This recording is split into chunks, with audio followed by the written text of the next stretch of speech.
brief closing statements from each debater.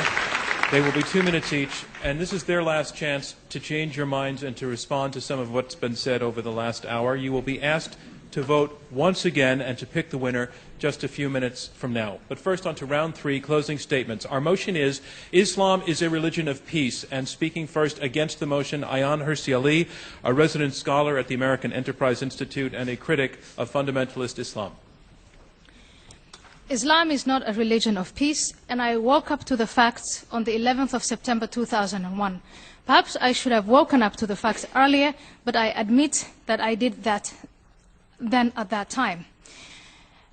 Talking to people of my faith, Islam, and my friends, and discussing with them, I remember all kinds of fallacious arguments, but I remember one consistent thing, and that was to exempt Islam from any criticism. It was culture, it wasn't Islam. But a religion is born in a culture, and if that culture is not peaceful, then that religion is not peaceful. I was told it's politics. We've heard it tonight many times. It's not the religion. But Islam not only has a pious dimension, but it also has a political dimension, a complex system of laws, a political philosophy on how society should be organized.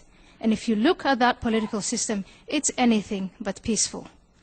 What emancipated me from the order to submit my will completely to Allah, which in practice means the concentration of power in the hands of a few, was to learn to think critically, the Enlightenment.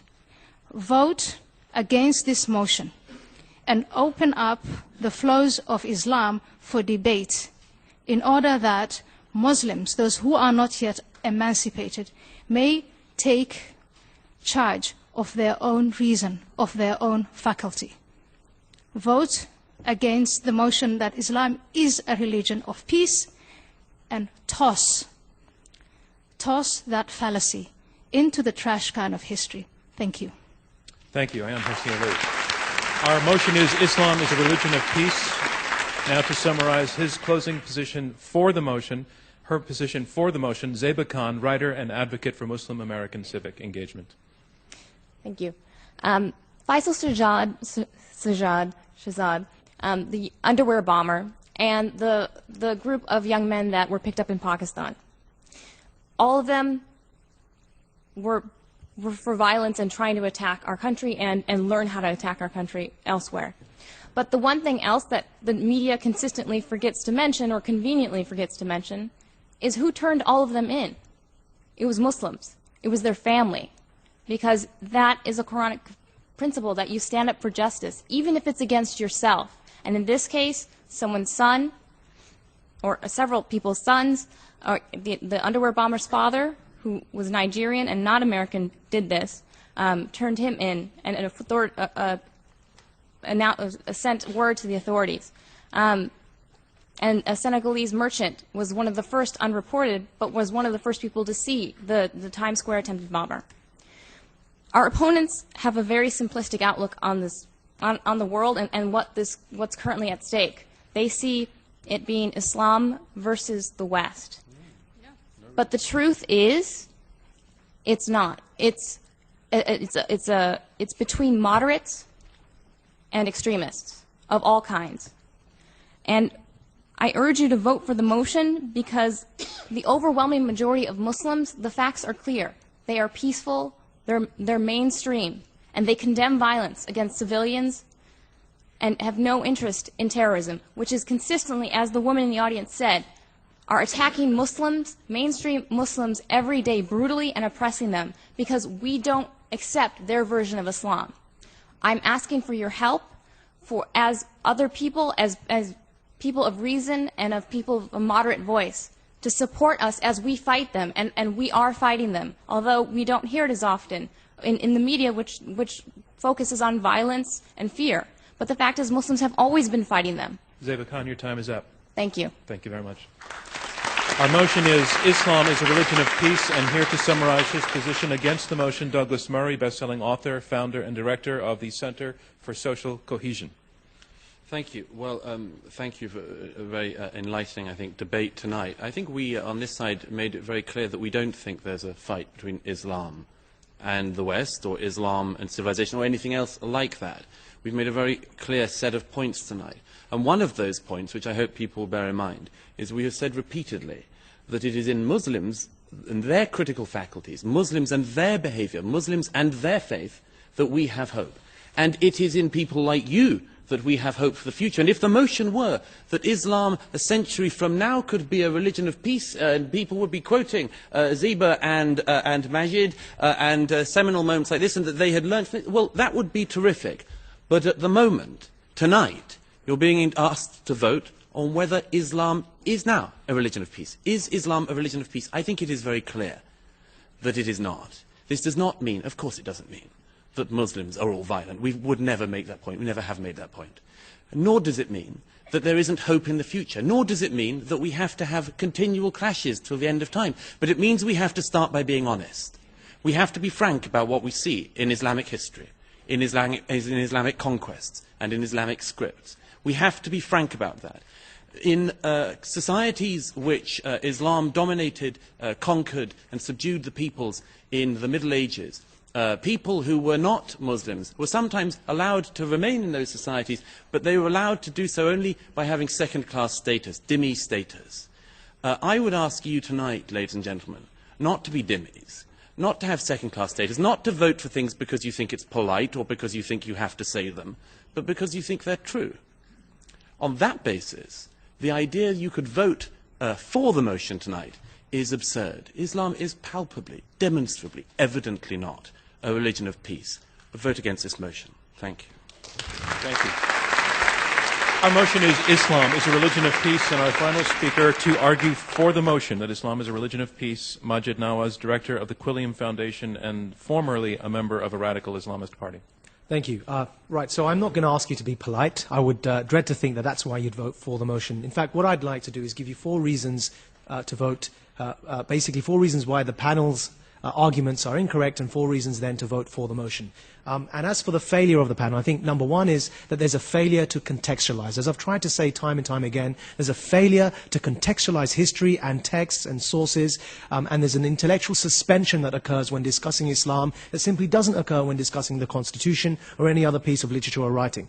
Secondly, there's a failure to disclose. And as we've heard from the panel, both of them, and there's nothing wrong with this, by the way, both of them are not believers of any faith, and that's their perfect right to do so. But they've made it clear their real agenda is with all religions. And I think we have to be honest with ourselves, that actually religions can and have historically played much good and have come to much good in the world, including the Reformation, despite the fact we have to contextualize it. Thirdly, there's a failure to nuance. And as we've heard, gross generalizations about Islam by quoting isolated passages are being made. And fourthly, there's failure to be honest. And that honesty is in refusing to recognize that the vast majority of Muslims, where there have been democratic elections, have refused to turn in the extremists, as the examples I cited in Bangladesh and Pakistan. Now, please vote for the motion. And the reason I'd say that is reclaim Islam.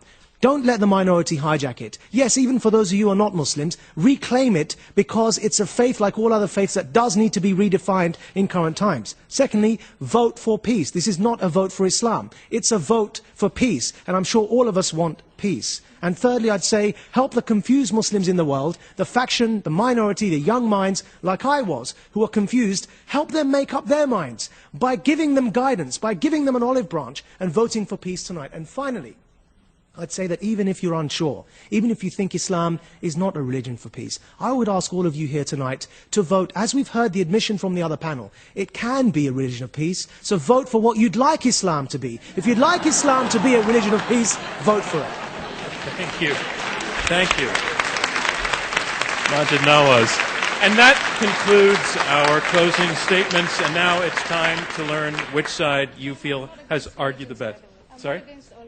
I just wanted to object. Okay. To that. Yeah. Now it's time to learn which side has argued best. We are asking you again to go to the keypad at your seat that will register your vote. We'll get this readout almost instantaneously. Our motion is Islam is a religion of peace. If you agree with the motion, push number 1. If you disagree, if you're against the motion, push number 2. If you're undecided, push number 3. And we'll have the results in about a minute. Before we get there, I just want to say that this has been probably the most spirited debate that we've ever had, and I thought it was conducted mostly with respect and with honesty, and I want to congratulate all of our panelists for coming out here.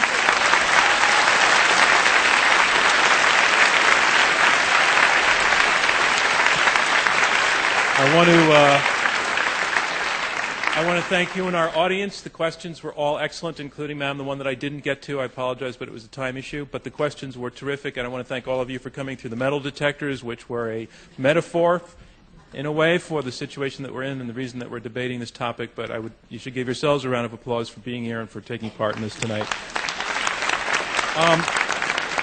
I want to let you know that our next debate will be on Tuesday, the 26th of October. The motion then is Big Government is Stifling the American Spirit. Panelists for the motion are former Texas Senator and Vice Chairman at UBS Investment Bank Phil Gramm and Art Laffer, a former Reagan economic advisor who is known as the father of supply-side economics. Against the motion, NYU, Stern Business School professor Nouriel Roubini, and Laura Tyson, who is a professor at the Haas School of Business at the University of California in Berkeley and a member of President Obama's Economic Recovery Advisory Board.